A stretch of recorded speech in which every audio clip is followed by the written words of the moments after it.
Hello friends, welcome back to another video. आज का यहाँ पर वीडियो कर्मचारी चयन बोर्ड से रिलेटेड होने वाला है। इन्होंने हाल ही में देख सकते हैं कि यहाँ पर एक नोटिफिकेशन जारी किया है, जिसमें इन्होंने बताया कि यहाँ पर कुछ क्वेश्चंस होते हैं, अभ्यर्थियों के जो क्वेश्चन होते हैं उनके बारे में यहाँ पर क्वेरी को सॉल्व किया गया है।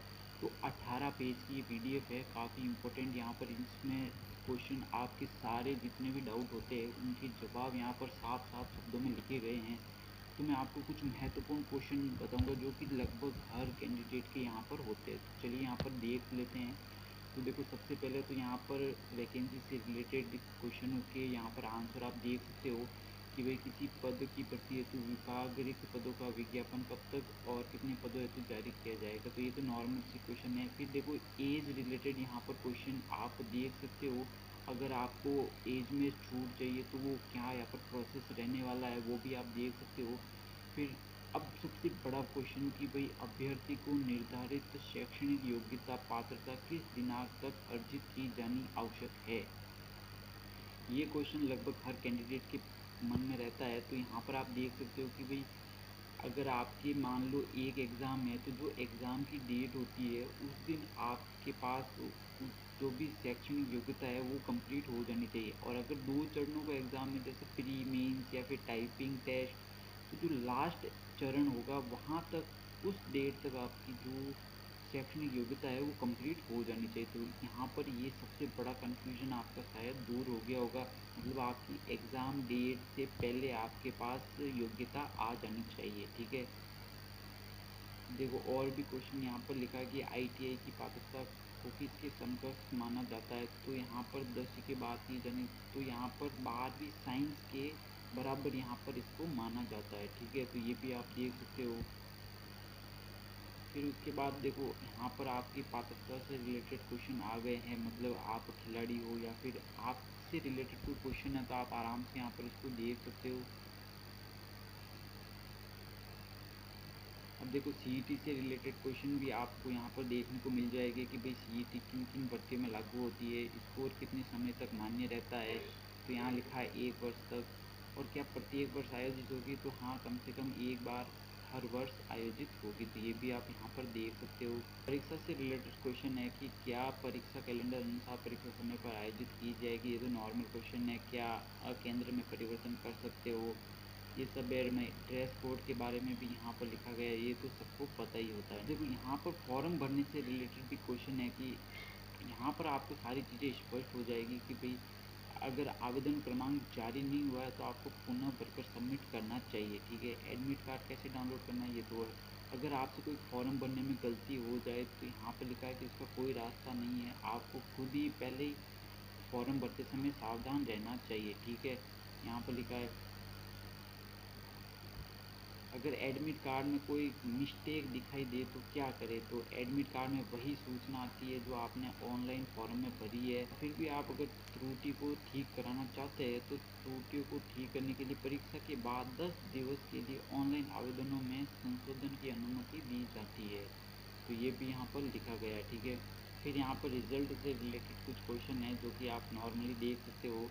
फिर ये डॉक्यूमेंट वेरिफिकेशन से रिलेटेड कुछ क्वेश्चन है कि भाई विधवा परिवर्त्य पद खाली है तो वो पद किस प्रकार भरे जाएंगे, ये भी यहाँ पर लिखा गया है। तो ये उसी श्रेणी की महिलाओं द्वारा भरे जाएंगे, ठीक है। यहाँ पर पद खाली रहते हैं तो क्या उसका इलाज है, सफल अभ्यर्थियों की नियुक्ति किसके द्वारा दी जाती है। तो ये सब यहाँ पर नॉर्मल सी बात आप सब पढ़ सकते हो, ठीक है। उसके बाद देखो, यहाँ पर आंसर की से रिलेटेड क्वेश्चन है। आंसर की से रिलेटेड क्वेश्चन काफ़ी नॉर्मल है, आप इस PDF में आराम से पढ़ सकते हो।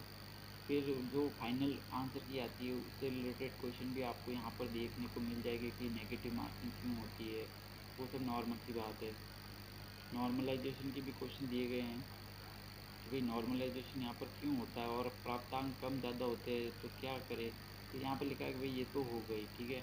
तो नॉर्मलाइजेशन के भी यहाँ पर आप देख सकते हैं। फिर डॉक्यूमेंट वेरिफिकेशन के क्वेश्चन यहाँ पर आप देख सकते हो कि जो परित्यक्ता श्रेणी है कौन पात्र होगा, और जाति प्रमाण पत्र से रिलेटेड सबसे बड़ा क्वेश्चन यहाँ पर सबके रहता है। तो वो यहाँ पर आप देख सकते हो।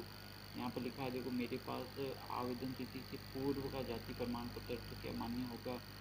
तो देखो, जब भी आपके आवेदन की अंतिम तिथि होती है उससे 1 वर्ष पूर्व का तो मान्य होता है, लेकिन उससे ज़्यादा है तो फिर शपथ पत्र आपको लगाना पड़ेगा। ठीक है, मतलब आवेदन की लास्ट डेट के 1 वर्ष पूर्व से ज़्यादा नहीं होना चाहिए, नहीं तो आपको शपथ पत्र लगाना पड़ेगा। फिर यहाँ लिखा है कि अगर आवेदन तिथि के बाद में मैंने बनाया जाति प्रमाण पत्र तो भी आपको यहाँ पर शपथ पत्र लगाना पड़ेगा। ठीक है, अगर आप आवेदन तिथि के बाद में जाति प्रमाण पत्र बनाते हैं तो उसके साथ भी शपथ पत्र लगेगा। तो ये जाति प्रमाण पत्र का भी सबसे बड़ा कन्फ्यूजन था जो दूर हो चुका है।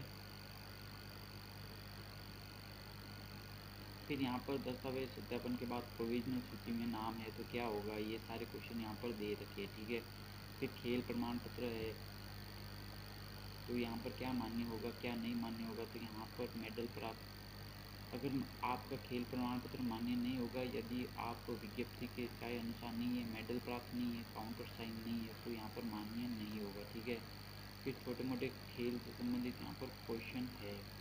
फिर देखो यहाँ लिखा है कि गलती से BPEd स्नातक की डिग्री में गलत विश्वविद्यालय का नाम भर दिया, किंतु मैंने दूसरे विश्वविद्यालय से स्नातक किया है, इसमें कुछ परेशानी होगी।